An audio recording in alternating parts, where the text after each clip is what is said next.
The Mohawk Nation at Akwesasne is a territory that straddles the intersection of international borders and provincial borders on both banks of the St. Lawrence River. I remember my uncle and my father telling me about the boundary when the first boundary came here. And I believed them because they told me in my language. One day they said that we have to have a border, or we're going to have a border here. So the way they told me the governments wanted a border, so they came to our people, our ancestors, and they said, look, we want to put a border here. Is there any, do you have any concerns? They said, no, you can put a boundary there, whatever you want, but it's for you and not for us. That's what they told me, in Mohawk.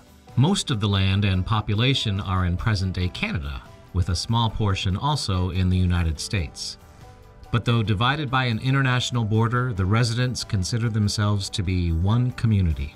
When they first started pushing the borders on us, it didn't seem like it was so complicated.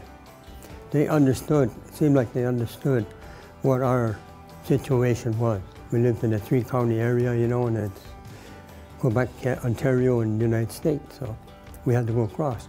And the treaties specify that we are not to be harassed. The council also got together with the three councils, the American Tribal Council, the Mohawk Council, and the so-called Nation Council, and we sat down with the Seaway, and we got bridge passes for everybody at that time.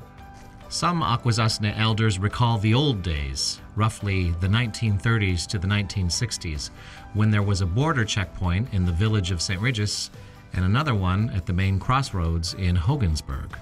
It's the first I remember, because I heard that there was one in St. Regis too. I don't remember that one, but they had our CMP there in St. Regis. There was an agency building over here, right across from the post office. His name was Mr. Green. They used to sit in a chair and sit back like this against the building. You wouldn't even stand up no, to see who it is.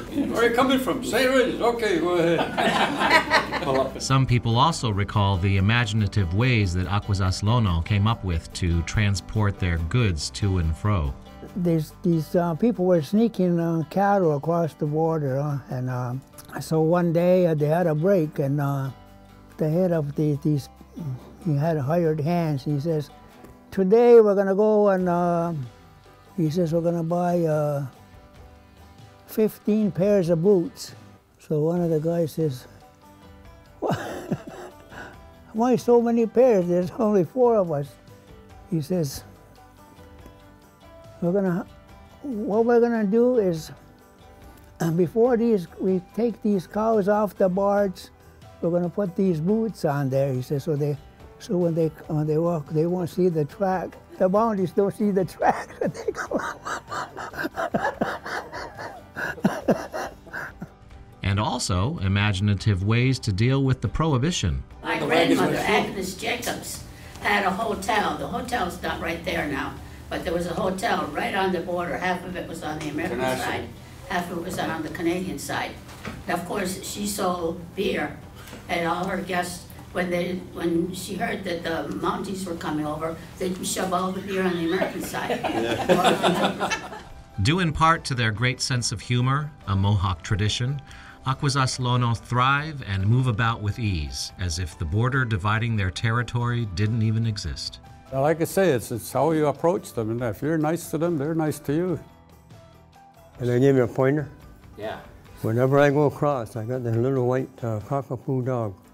Did you ever try to talk to a customs officer with the dog's yep, yep, yep, and a real sharp voice? Yeah. That's a good idea. Yeah, that works good for me.